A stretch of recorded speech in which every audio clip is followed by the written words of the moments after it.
దేవుని పిల్లల చేరవచ్చినటువంటి మీకు అందరికీ హృదయపూర్వక వందనాలండి. గ్రంథంలో కొన్ని మాటలుగా మనం ధ్యానించుకున్నాము. కొరింథీయులకు రాసినటువంటి పత్రిక 1వ అధ్యాయము 24వ వచనము తెలిసినట్లయితే గమనించగలరు, చదువుతాను.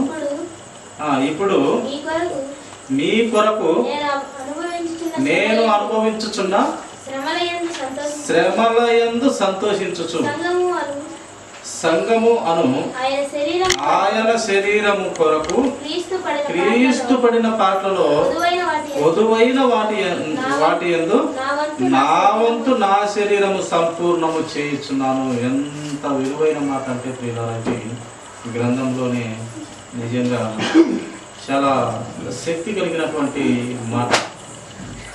ఇది అపోస్తులుడైన పౌలు గారు పలుకుతున్నటువంటి, క్రీస్తును పోల్చుకొని పలుకుతున్నటువంటి మాట ప్రియులారా. ఇప్పుడు మీ కొరకు నేను అనుభవించుచున్న శ్రమల యందు సంతోషించుచు, శ్రమలలో సంతోషపడుతున్నాడంట అపోస్తులుడైన పౌలు గారు.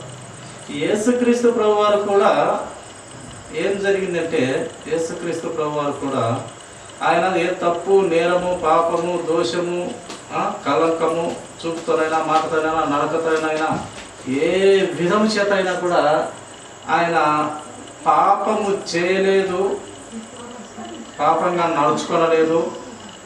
ఏ విధం చేత ఆయనలో కపటం లేదు. హృదయంలో సైతం ఎక్కడ ఆయన నిలువెత్తు సత్యమైన దేవుళ్ళు ఎక్కడ కూడా ఆయన మనలాంటి శరీరంతో పుట్టి ఏ తప్పు చేయకుండా బ్రతికినాడు. బ్రతికిన తరువాత ఆయన 33.5 సంవత్సరాలుగా బ్రతికి ఆ చివరి సంవత్సరాలలో అందరి కోసం ఆయన మరణించిన. ఆయన ఏ తప్పు చేయలేదు, ఏ నేరం చేయలేదు, ఏ విధమైన కల్మషము ఆయన చేయలేదు, అంటించుకోలేదు. కానీ ఆయన కల్వరి శిలువలో మన పాపాన్నంతా ఆయన భుజాల మీద వేసుకొని కల్వరి శిలువలో మన కోసము మరణమైనాడు. ఆయన తప్పు చేయకుండా ఆయన మరణమైనాడు. ఆయన శిక్ష అనుభవించినాడు. ఆయన ఉంగివేయబడ్డాడు. ఆయన వీపంతా యొక్క భూమిని నాగేలితో దున్నితే ఎలాగూ చీల్చబడుతుందో భూమి, అలాగా ఆ యొక్క కఠిన సైనికులు కొరడాలతో, గాలాల లాంటి కొరడాలతో కొట్టి చీల్చినట్టుగా గ్రంథం మనకు పరిచయం చేస్తుంది.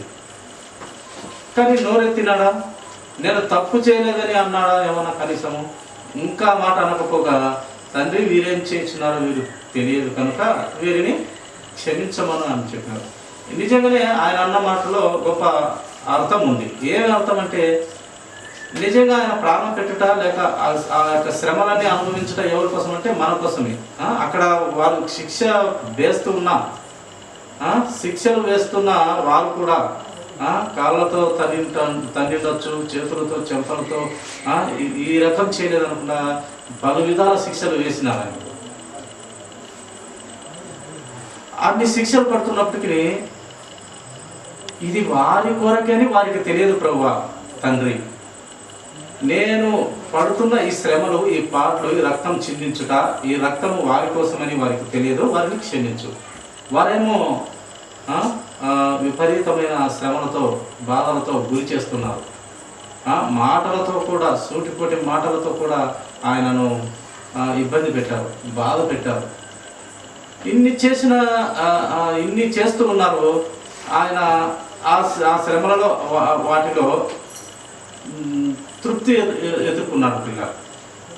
ఎలా అంటే, తండ్రి అయిన దేవుడు ఒక మాట చెప్తాడు కదా, ఆయనను నలుగొట్టుట నాకు ఇష్టమాయను అని తండ్రి దేవుడు చెప్తాడు. ఆయన నలుగొట్టుంటే తండ్రి అయిన దేవుడి కంటే ఇష్టం అంట. ఆయన నోరెత్తలేదు. విపరీతమైన శిక్షలు వేస్తూ ఉన్నారు, కొడుతూ ఉన్నారు. యెరూషలేము వీధుల మరి కొడుతూ అక్కడ తీసుకుంటే ఆ సిలువ చెక్కకు అంటు కట్టబడేలాగా చేతుల్లో మేకులు, కాళ్ళకు మేకులు, ఈటతో పొడిచారు. ముళ్ళకు తలకు ముళ్ళ కిరీటము అల్లి పెట్టినారు, ఎగతాలు చేసినారు, హేళన చేసినారు. ఆ చొక్కాలు పీకేసి చీట్లు వేసుకున్నారు. ఎగతాళి, హేళన, చాలా ఇబ్బంది పెట్టారు యేసుక్రీస్తు ప్రభు. ఆయన ఏమన్నా తప్పు చేసినాడా, నేరం చేసినాడా, పొరపాటు చేసినాడా, ఏదైనా పాపం అంటించుకున్నాడా? ఏదన్నా పాపంగా నడుచుకున్నాడంటే ఏది చేయలే. కానీ ఎందుకు ఈయనకు శ్రమలు అంటే ఆ శ్రమలలో ఆయన ఆనందం వెతుకున్నాడు. అందుకే ఇక్కడ రాయబడి వచ్చిన మాట, ఇప్పుడు మీ కొరకు నేను అనుభవించుతున్న శ్రమల యందు సంతోషించుచు. ఈ పౌలు గారు కూడా ఒకప్పుడైతే పాపి అయినాడు, అందరినీ హింసించేవాడు ఈయననే. కానీ క్రీస్తులోకి మళ్ళీ నూతన స్వభావము పొందుకున్న ఈయన మళ్ళీ క్రొత్త జన్మగా బ్రతుకుతున్న బాప్తిసం ద్వారా క్రొత్తగా బ్రతుకుతున్న ఈయనకు శ్రమలు, ఎన్నో బాధలు, నిజంగా క్రీస్తు కన్నా ఎక్కువగానే కష్టపడినట్టుగా లేక శ్రమలు పొందినట్టుగా లేఖనమే తెలియపరుస్తుంది. మనం చెప్పడం కాదు కానీ లేఖనం. క్రీస్తు ప్రభు వారు 1-39 కొరడా దెబ్బలు ఒకసారే తిన్నాడు ఆయన, ఒక్కపారి. పౌలు గారు 1-39 కొరడా దెబ్బలు 5 మార్లు తిన్నాను అన్నాను. అనేక సార్లు పడవ ప్రయాణాల్లో ఇబ్బంది పడ, రాత్రి అంతా కూడా పడవ పోలేక ఆ నీటిలోనే అక్కడనే ఎన్నోసార్లు బట్టలు లేక ఉన్నవాడిని, దిగంబరిగా ఉన్నాను, ఆకలి లేక ఉన్నాను, చాలా శ్రమలు పడినాడు పౌలు గారిని. అందుకే దేవుడు ఈ గొప్ప వాక్యాన్ని, పరిశుద్ధాత్మ దేవుడు ఆయన కష్టానికి ఫలితం రాసినాడు. ఏందయ్యా ఫలితం అంటే కిందగానే చెప్తాడు, సంఘమును ఆయన శరీరము కొరకు, సంఘము అను ఆయన శరీరము కొరకు క్రీస్తు పడిన పాటలలో, ఈ సంఘాని కోసము, ఈ సంఘాన్ని కట్టుట కోసము క్రీస్తు ఎన్నో పాటలు పడినాడు కదా కల్వరి శిలువలో, ఇంకా అనేకమైన మాటలతో. ఆ క్రీస్తు పడిన పాటలో కొదువైన వాటి యందు కొన్ని కొదువు ఉన్నాయంట పిల్లలు.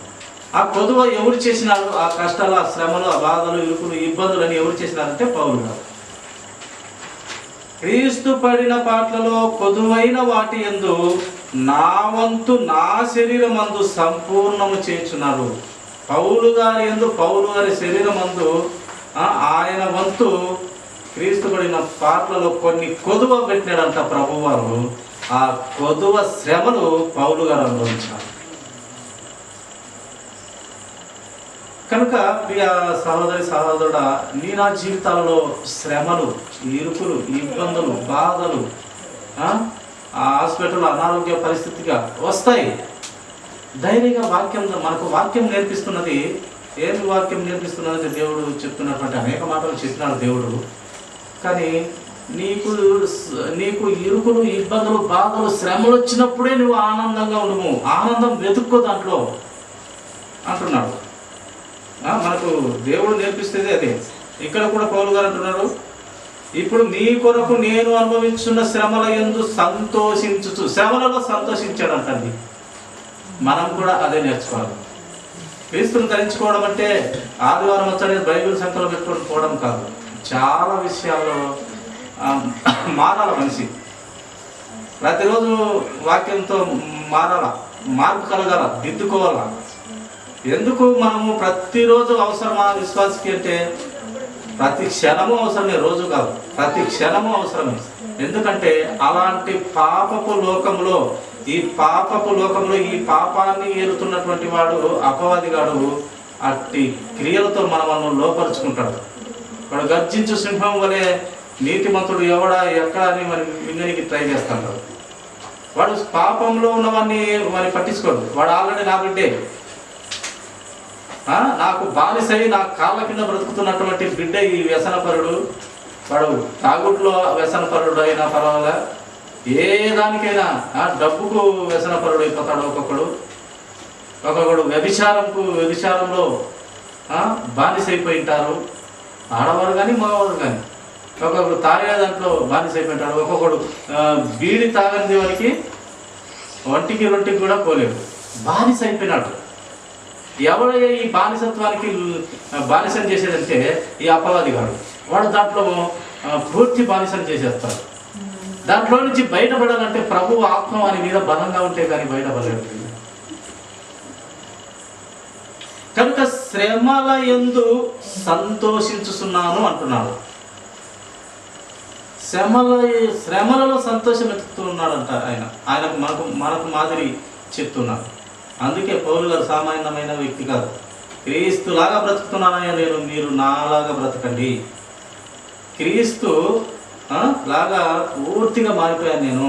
ఒకప్పుడు దూషకుడును, హింసకుడును, హానికరుడను, ఎవరు ఒక్కరు సింగల్గా పోయినా వారు నా చేతిలో హతం. అలాంటిది మొదట్లో నేను నా అంత పనికిమాలినోడు నేనే మొదటి వాడిని అన్నట్టు చెప్పినాడు. ప్రధానంగా నేనే. అలాగే ఆయన మళ్ళీ ఇంకొక మాట అన్నాడు. ఏమన్నాడంటే, వాక్యం వినుటలో కూడా, దేవుని వాక్యం వినుటలో కూడా నేనే ప్రధానుడు అన్నాడు. నేనే మొదటి వాడని అన్నాడు. అంతలా మారిపోయాడు ప్రభు కోసం. అంతలా శిక్షలు వేస్తుంటే ఆయన సంతోషిస్తూ ఉన్నాడట. యేసుక్రీస్తు ప్రభు కల్వరి శిలువలో శిక్షలు వేస్తూ ఉంటే ఆ యొక్క రోమియో సైన్యము శిక్షలు వేస్తూ ఉంటే పరమ తండ్రి పరలోక రాజ్యంలో ఉంటూ సంతోషిస్తున్నారు. ఎందుకు ఈ సంతోషం ఆయనకంటే అది గొప్ప మర్మము, దేవుని మర్మం. అది ఆయన కొట్టబడాలి, దున్నబడాలి, రక్తమంతా చిందించబడాలి, రక్తమంతా నేలను కార్చాలి, శిలువంతా తడిచిపోవాలి, తలకు ముళ్ళ కిరీటం పెట్టి ఆ కిరీటం ద్వారా, ముళ్ళుల ద్వారా, కుచ్చుట ద్వారా రక్తమంతా కార్చాలి. కార్చిన రక్తంతో ప్రపంచాన్ని, ఎన్ని ప్రపంచాలు ఉన్నాయో అన్ని ప్రపంచాలలో బ్రతుకుతున్న పిల్లలను, ఆయన బిడ్డలను, చాలా లోకాలు ఉన్నాయి. మనిషిగా పుట్టిన ప్రతి మనిషిని ఆ విలువైన రక్తంతో కార్చాలనుకున్నాడు కనుక ఆయన ఎంత నలుగొట్టబడుతుంటే ఆయనకు అంత ఇష్టం. ఎందుకంటే కార్చుచున్న ప్రతి రక్తపు బొట్టు ఒక్కొక్క దేశాన్ని, ఒక్కొక్క రక్తపు బొట్టు ఒక్కొక్క పాపిని సత్యంలోకి నిలబెడుతుంది, పాపము తీసివేసి సత్యం వైపుకు దారి ఇస్తుంది. భూమికి ఆకాశానికి ఒక నిచ్చెన ఏర్పాటు చేస్తున్నాడు ఆయన రక్తము కార్చుట ద్వారా. అందుకు తండ్రి సంతోషించినాడు. అందుకే పౌలు గారు కూడా ఇక్కడ ఆయన శ్రమలు పెడుతున్నాడంట. ఇబ్బందులు, ఇరుకులు చాలా ఉన్నాయి. ఆయన కష్టపడినటివన్నీ, ఆయన అనుభవించిన అనుభవాలన్నీ గ్రంథంలో వ్రాయించినాడు.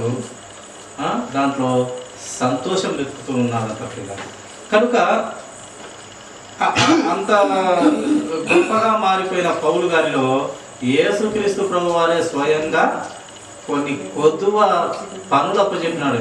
ఆ కొద్దువ పనులు ఏంటి అంటే, ఆయన లాగా పూర్తిగా మారిపోయి క్రీస్తు నాలో ఉన్నాడు, మీరు నన్ను చూసి మారండి అని చెప్పినాడు. ఆ కొద్దువ పనులన్నీ దేవుడు ఆయనలో నెరవేర్చుకున్నాడు. కొన్ని కొదువ పెట్టాడట. ఆ కొదువ పనులు పౌలు గారిలో నెరవేర్చు. అందుకే నాకు మంచి సాధనమైన పనిముట్టు ఆయన అని చెప్పినాడు. నా పనిలో ఒక మంచి సాధనమయ్యా, నీవు ఆశీర్వదించు అతన్ని. నా పనిలో ఎవరు చేయలేని పని అంత గొప్పగా ఇతను చేస్తాడు, నీవు ఆశీర్వదించు అని, ఆశీర్వదించి పంపించు అని చెప్పినప్పుడు ఆయన ఆశీర్వదించి పంపిస్తాడు. చూడండి, మరొక మాట చూస్తున్నాము. యాకోబు గ్రంథము చూడండి. యేసుక్రీస్తు శిష్యుడైనా లేక ఆయన తోబుట్టు అయినటువంటి యాకోబు పత్రిక 1వ అధ్యాయము 3వ వచనం ఒక మాట చూద్దాం. చూడండి, యాకోబు 1వ అధ్యాయము 3వ వచనం. మీరు నానా విధములైన శోధనలలో పడునప్పుడు అది మహానందమని ఎంచుకొనుడి. చూడండి, దేవుడు ఏం చెప్తున్నాడు? దేవుని పరిశుద్ధాత్మ దేవుడు, మీరు నానా విధములైన, ఈ లోకంలో నానా విధములైన అనారోగ్యమే కావచ్చు, ఆర్థిక ఇబ్బందులే కావచ్చు, తిండి లేనితనం కావచ్చు, బట్టలు లేనితనం కావచ్చు, ఇవన్నీ పౌలు గారు బాగా ఇందాక అనుకున్న మాటలో పౌలు గారు ఇవన్నీ అనుభవించినాడు. క్రీస్తులో కొదవ పనులన్నీ ఈయన ద్వారా చేయించినాడు. ఇవన్నీ ఒక విశ్వాసి వినేదానికి గ్రంథంలో వ్రాయించినాడు. ఒక మంచి విశ్వాసి లేక ఒక మంచి సువార్థికుడు, ఒక మంచి సేవకుడు నేర్చుకోవాల్సిన తత్వాలన్నీ క్రీస్తు ప్రభు వారు ఈ యొక్క పౌలు గారిలో ఆ కొన్ని కొదువ పనులు పౌలు గారిలో నెరవేర్చినాడు. కనుక ఇక్కడ ఆయన సోదరుడైనటువంటి యాకోబు చెప్తున్నాడు, మీరు నానా విధములైన శోధనలో పడినప్పుడు, ఏ రకమైన శోధనలను కానీ దాంట్లో ఉన్నప్పుడు ఆ పరిస్థితులు ఎదుర్కొంటున్నప్పుడు అది మహానందమని ఎంచుకొనుడే రాసినాడు. ఇరుకులు, ఇబ్బందులు, బాధలు వచ్చినప్పుడే మీరు సంతోషంగా మహా ఆనందం ఎట్టొస్తుంది. మనకి జ్వరాలు వచ్చాయి, ఇబ్బందులు వచ్చాయి, డబ్బు ఉండదు, ఎట్ట సంతోషపడదు, టెన్షన్ ఉంటుంది. కానీ ఎలా మహానందం అని ఎంచుకోవాలి? కనుక ప్రియులారా, దేవుని వాక్యము, అందుకే ఆయన వాక్యము రెండంచుల ఖడ్గమై ఎటువంటి ఖడ్గాన్నైనా చీల్చివేసి, అది ఎలా దూరుతుందంటే దేవుని వాక్యము మనుషులలోకి ఎటువంటి ఖడ్గానైనా చీల్చివేసి, దేవుని వాక్యము రెండంచులు కలిగిన ఖడ్గమై ఎముకల మూలుగుల్లోకి, మన ఎముకల మూలుగుల్లోకి హృదయాలన్నింటిని పరిశోధించినట్ట. అంత శక్తి కలిగింది వాక్యం, అంత బలమైనది. ఎటువంటి ఖడ్గానైనా అది చీల్చివేయగలదు దేవుని వాక్యం. చీల్చివేసి మన ఎముకల మూలుగుల్లోకి కూడా పోయి, హృదయంలోకి పోయి పరిశోధించున్నట్ట వాక్యం. అంత బలంగా వాక్యం. అందుకే ఇక్కడ వాక్యం చూడండి, మహానందం అని ఎంచుకోవాలంట. మనకు శ్రమలు, ఇరుకులు, బాధలు, ఏడుపు ఇవేంటంటే ఎలా మహానందం ఎంచుకోవాలంటే భక్తులు చెప్తున్నారు, అపోస్తలులు చెప్తున్నారు. శోధనలోనే, ఇరుకుల్లోనే, ఇబ్బందుల్లోనే ఆనందం వెతుకుడి, సంతోషించుడి అని పౌలు గారు చెప్పినారు నాకు వాక్యంలో. కనుక అందుకే మనకు వస్తాయి, మానవులకు రాక మన ఎవరికి వస్తాయి? చెట్లకు వస్తాయి అన్నట్టు, మనుషులు కాక మానవులకు వస్తాయి అన్నట్టు లోక సామెత. మనుషులకు వస్తాయి ఇరుకులు, ఇబ్బందులు. అసలు ఈ భూమి మీద నరుని బ్రతుకు ఏమని చెప్పింది బైబిల్ గ్రంథము? నరుని బ్రతుకు ఈ భూమి మీద ఏమని చెప్పింది నాయన? ఒక నరుని బ్రతుకు ఈ భూమి మీద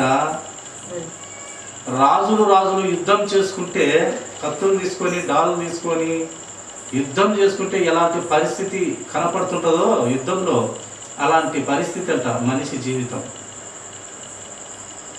నరుని జీవితము భూమి మీద యుద్ధంతో సమానము అన్నాడు. అది మన బ్రతుకు. అలాంటి యుద్ధంలో ఇలాంటి అన్ని శోధనలు, బాధలు, ఏమి లేని తత్వము, ఏమి లేని పరిస్థితులు. అందుకే పేదవారికి దేవుడు అండగా ఉంటాడన్న మాట చాలా గొప్పది. పేదవారికి, అనాథ పిల్లలకి, అలాగే విధవరాళ్ళకి, ఏ దిక్కు లేని పిల్లలకు దేవుడు దిక్కుగా ఉంటాడంట. ఎందుకంటే వారు పేదవారు. వారికి ఈ రోజుకి పూట దొరికితే రేపటి గురించి ఆలోచన చేసే స్థితిలో కూడా ఉన్నారు. ఈ రోజుకు కడుపు నిండా తింటే సంతోషించేవారు. ఇంకా రేపటి గురించి తర్వాత అది దేవుడే కాదు. ఈ రోజుకి కుదిరితే తృప్తిగా తినే పేదవారి పట్ల దేవుడు కృప అపరిమితంగా ఉంటుంది. విధవరాళ్ళ పట్ల, ఏ దిక్కు లేని పిల్లల పట్ల, పేదల పట్ల దేవుని కృప నిరంతరం ఉంటుందంట. పిల్లలు వారు కన్నీరు పెట్టి ప్రార్థిస్తే నిజంగా దేవుడు కరిగిపోతాడట. విధవరాళ్ళు కానీ, దిక్కు లేని పిల్లలు కానీ, తల్లిదండ్రులు లేని పిల్లలు కానీ, పేదవారు కానీ మోకాల్లోని దేవునికి మొరపెట్టి కన్నీళ్ళు విడిచి ప్రార్థిస్తే మొర వింటాడట పిల్లలు. కనుక ఆయన పేదల పట్ల మంచి అభిప్రాయం కలిగినటువంటి మహాశక్తి కలిగిన దేవుడు మన ప్రభు. అందుకే మనకు ఇవన్నీ ఎందుకు నేర్పుతుంటాడు దేవుడు అంటే, నిన్ను చెక్కాలి శిల్పం మాది రోజు అనుకుంటుంటాం అన్నమాట. ఈ లోకంలో అపవాది నుండి మనల్ని చెక్కుతూ ఉంటాడు, ప్రతీదీ పెట్టి చెక్కుతూ ఉంటాడు. మనలోని తత్వాన్ని బాగు చేయాలని అన్నీ నేర్పిస్తూ ఉంటాడు. బుద్ధి జ్ఞానం కలుగుటకు అన్నీ నేర్పిస్తుంటాడు. ప్రతి దానిలో నేర్పిస్తాడు. చీకటి పరిస్థితుల్లో, ఇరుకు ఇబ్బందుల పరిస్థితుల్లో కూడా మనకు నేర్పిస్తూ ఉంటాడు పాఠాలు దేవుడు వాక్యంతో. కనుక శోధనలో పడినప్పుడు, నానా విధమైన శోధనలో పడినప్పుడు అది మహానందమని ఎంచుకోవాలంట. కనుక ఏ చిన్న ఇరుకులు, ఇబ్బందులు జరిగినప్పుడు ప్రార్థనలతో ప్రభువుని అడిగి, ఈ శోధనలు తట్టుకునే శక్తిని ప్రభువా ఇదో ఈ ఆర్థిక పరిస్థితుల్లో ఇబ్బంది పడుతున్నాము, ఈ అప్పులతో ఇబ్బంది పడుతున్నామని తండ్రిని మొరపెట్టుకోవటమే మనము చేయాల్సిన పని. అప్పుడు తండ్రి కనికరిస్తాడు, దయ చూపుతాడు. ఆయన దయగలిగిన తండ్రి, కరుణామయుడు ఆయన కరుణ చూపించే దేవుడు. ప్రతి దినము నూతనముగా ఆయనకు వాత్సల్యతనగా ప్రేమ ప్రతి దినము పిల్లల పట్ల చూపిస్తే దేవుడట. ప్రతి క్షణము వాత్సల్యత నూతనంగా పుడుతూ ఉంటుందట దేవునికి. కనుక మనము వంగుట, లేచుట, నిల్చుండుట, మనం పస్తులుట, ఇరుకులు పడుట, ఇబ్బందులు పడుట అన్నీ దేవుడు చూస్తూనే ఉంటాడట పిల్ల. కనుక సృష్టికర్త అయిన దేవుని మన మోకాలని, మన బాధలు, ఇరుకులు, ఇబ్బందులు అన్నీ కూడా ఆయనకు మొరపెట్టుకుంటే మనము ఆ యొక్క ఇబ్బందుల నుండి, లేక ఆ బాధల నుండి, ఆ శ్రమల నుండి దేవుడు మనకు అలాంటి ఎదుర్కొనే శక్తినిచ్చి మనల్ని కాపాడుకుంటాడు. ఆయన నమ్మిన పిల్లలను ఆయన ఎప్పుడు వదలడు. ఆయన నమ్మిన పిల్లలను ఎప్పుడు కునుకడు, నిద్ర కూడా ఆయన చేయి పట్టి వేలు పట్టి నడిపిస్తాడు. నీ తల్లైనా మర్చునేమో కానీ నేను మరవను అన్నాడు దేవుడు. నీ తల్లైనా మరచొచ్చునేమో ఏదో ఒక టెన్షన్ల చేత మరచొచ్చునేమో, కానీ నేను నిన్ను మరువను. నా రెక్కల నీడలో లేకి వచ్చిన పిల్లలను నేను మరువను, విడువను, విడవాయను అని ఆయన గొప్పదైన మాటలన్నీ, వాక్యాలన్నీ మనం నమ్మాలి ప్రియులారా. నమ్మకుంటే అసలు విశ్వాసమే లేదు. క్రైస్తవ్యం అనే మాటకు అర్థమే ఉండదు. ప్రతి వాక్యాన్ని మనం నమ్మకుంటే క్రైస్తవ్యంలో మనము మనకంటే దౌర్భాగ్యం ఉండదు. ఎందుకంటే క్రైస్తవ్యము అనగా ఆయన వాక్యం నమ్మిన పిల్లలము, ఆయన వాక్యానికి విలువిచ్చే పిల్లలము. ఆ వాక్యాన్నే నమ్మకుంటే నీలో ఏమి నిరీక్షణ ఉంటుంది, ఏ పట్టుదల ఉంటుంది, ఏ గోలు కలిగి ఉంటావు అనగా నీవు నిత్యజీవం వెళ్ళాలనే ఆశ నీలో ఉంటే నీవు మంచి క్రియలతో ఈ లోకంలో, ఈ భూమి మీద మనం బ్రతకగలుగుతాం. ఆ నమ్మకమే, ఆ విశ్వాసమే నీకు లేకుంటే, చనిపోయిన తర్వాత నేను లేచేది లేదు ఏం లేదని నీవు నమ్మకుంటే, పరలోక రాజ్యమే అసలు లేదని నీవు నమ్మకుంటే, పునరుత్థానం అనేది లేదని నీవు నమ్మకుంటే మన నిరీక్షణ అంతా వ్యర్థమైపోతుంది. ఈ లోకం మట్టుకే కాదు మనం బ్రతకాల్సింది, అక్కడ లోకంలో కూడా బ్రతుకుతామనే ధీమా మనకు ఉండాలి, ఆ నిరీక్షణ మనకు ఉండాలి. ఈ లోకంలో మట్టుకే, ఈ భూమి మీద మట్టుకే జీవం కాదంట పిల్లరా. పరలోక రాజ్యంలో చాలా గొప్ప జీవితం ఉందని బైబిల్ గ్రంథము తెలియపరుస్తాము. ఈ లోకము ఒకప్పుడు ప్రసంగి గారు చెప్పినాడు, సూర్యుని కింద ఈ భూమి మీద జరుగు ప్రతీది వ్యర్థమేరా నాయన, ఒకప్పుడు నాశనం అయిపోతుంది, ఒకప్పుడు అంతా పోతుంది రా నాయన, ఏం సంపాదించినా ఏం చేసినా విడిచిపెట్టాల్సిందే. మన పాపాలు ఒప్పుకొని మారు మనసు కలిగి పాప క్షమాపణ నిమిత్తము బాప్తిసం పొందుకుంటే ఆయన పరిశుద్ధాత్మ దేవుడు నీలోకి వచ్చి నిన్ను రక్షించుకుంటాడు. ఒక్క పారి పాపని ఒప్పుకుంటే చాలు, నీకు యుగ యుగాల జీవితం ప్రభువుతో సహవాసంలో ఉంటావు. ఇదంతా కూడా మనము దేవుని వాక్యాలను నమ్మాలి ప్రియుల. నమ్మకుంటే విశ్వాసం లేదు ఎవరికి. ఒక్క వాక్యము నమ్మకుంటే మనము దౌర్భాగ్యులం అవుతాం, ఎందుకు పనికి వారిన వారిని అవుతాం. ప్రతి శక్తులతో దేవుని మాటలు విని అంత పరిశుద్ధ దేవుడిని మనము ప్రతి విషయంలో జ్ఞానం పొందుకుంటూ ఉండాలి ప్రియుల. చూడండి, చివరిగా ఒక మాట చూసుకొని ముగించుకున్నాము.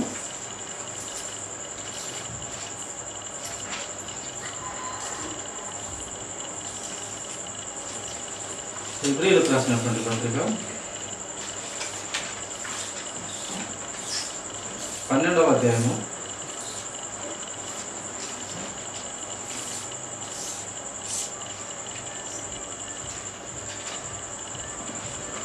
28-29 వచనం చదువుకొని ముగించుకున్నామండి. హెబ్రీయులకు రాసినటువంటి పత్రిక 12వ అధ్యాయము 28-29. అందువలన మనము నిశ్చలమైన రాజ్యమును పొంది దైవ కృప కలిగి ఉందము. ఆ కృప కలిగి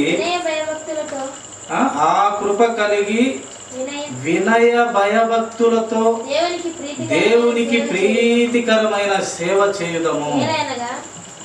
చూడండి ప్రియులారా, ఏం చెప్తా ఉంది గ్రంథము మనకు?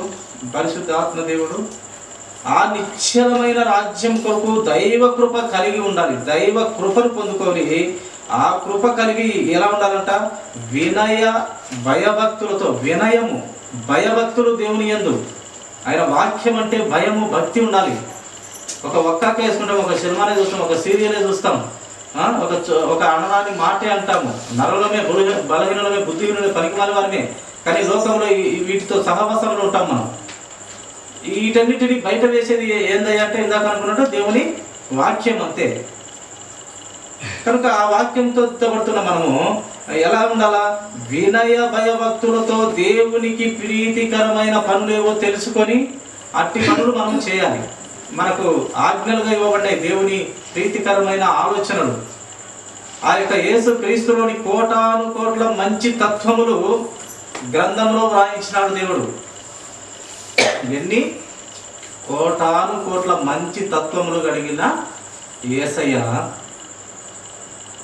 కోటాను కోట్ల మంచి తత్వములు, చెడు తత్వములు కాదు ఆయన, మంచి తత్వములు కోటాను కోట్లు కలిగినటువంటి దేవుడు ఈ గ్రంథంలో ఆయన మాటలను నింపినాడు. ప్రవక్తల ద్వారా నింపినాడు, మహాభక్తుల ద్వారా నింపినాడు. ఆ నింపిన వాక్యాన్ని మనం శ్రద్ధ పెట్టి భయభక్తులు కలిగి వాక్యాన్ని నమ్మి విశ్వసించి దాని ప్రకారం గైకొని మనము బ్రతకాలనేది వాక్యం మనకు వివరిస్తుంది. ప్రియులారా, భయభక్తులతో దేవునికి ప్రీతికరమైన సేవ చేయడము. కింది మాట కూడా చదువమ్మా. ఏలయనగా మన దేవుడు దహించు అగ్ని అయి ఉన్నాడు. మన దేవుడు తొట్టిల్లు పడితే ఇస్తాడు, అవకాశం ఇస్తాడు. నీతిమంతుడు 7 మాటలు నేను లేస్తాడు అన్నట్టుగా ఇస్తాడు అవకాశం. దావీదుకి ఇచ్చినట్టు ఇస్తాడు. నీవు ఇంకా పొద్దునుకులు 7 మాటలు పోయా, 10 మాటలు పోయా, 20 మాటలు పోయా, 30 మాటలు పోయా, జీవితం అంతే పోయినా కూడా నీవు ఇంకా పడి ఎప్పుడు లేస్తావు? ఎప్పుడెప్పుడు పడిపోతానే ఉంటావు. ఎప్పుడు లేచేది? అలాంటప్పుడు ఏమవుతుంది? ఆయన దహించు అగ్ని అయి ఉన్నాడు కనుక నిన్ను దహించి వేస్తాడు. ఇంకా నీవు అక్కర్లేదు.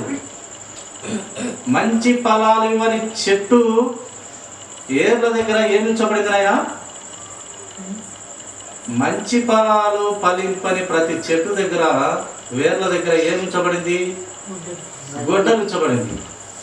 మంచి ఫలాలు, ప్రభు కోటాను కోట్ల మంచి ఫలాలు కలిగిన మంచి ఆలోచనలు కలిగిన ఆ క్రీస్తు ప్రభు వారు ఆ తత్వంతో మనమును కూడా ఉన్నామని కోరుతూ ఉన్నాడు. నా అంతటి వాళ్ళు అవ్వటం అంటే ఆయన మంచి తత్వంలోని క్రియలు మీరు కనపరుచుకోండి, అలాగ బ్రతకండి అని గ్రంథం అంతా నింపినాడు.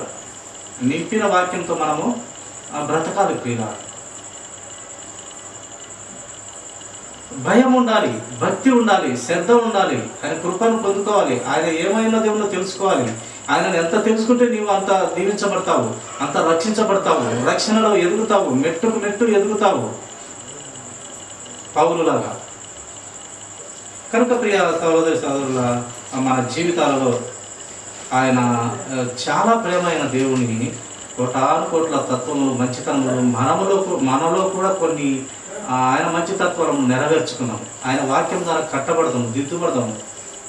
ప్రతిరోజు నేర్చుకున్నాము, బ్రతుకు మార్చుకున్నాము, దిద్దుకున్నాము, నేర్చుకున్నాము.